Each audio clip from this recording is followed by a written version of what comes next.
সংসার করতে এসে রুটিন গোল করাটা শিখে গিয়েছি। সকালে সবার আগে ঘুম থেকে উঠে সবার নাস্তা রেডি করানোটা শিখে নিয়েছি, কিন্তু ভুলে গিয়েছি নিজের যত্ন নেওয়াটা।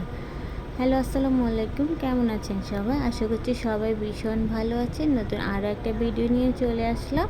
আশা করছি সবাই সাথেই থাকবেন।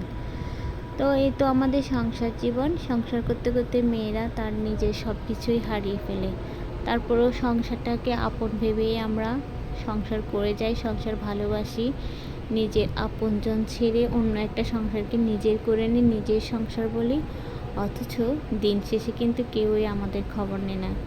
কেউ জানতেও চায় না ওই মানুষটার কী ভালো লাগে। তারও কি কখনো ইচ্ছে করে একটু বেলা করে ঘুম থেকে উঠতে?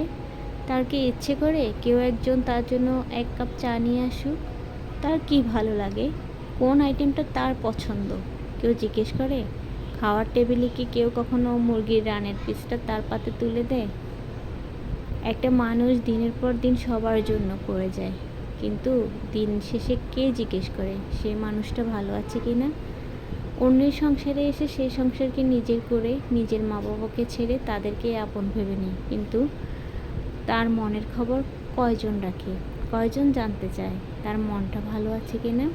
যে মেয়েটা সবসময় ঘুরতে পছন্দ করত, দিনের পর দিন চলে যায়, সে বাসা থেকেও বের হয় না, এই খবর কি কেউ রাখে? আসলে কেউই রাখে না। সবাই চায় নিজের জন্য করে যাক, এ যেন সংসারের এক ধরনের বিধিলিপি, তাই না? তো সবাই ভালো থাকবেন। আল্লাহ হাফেজ।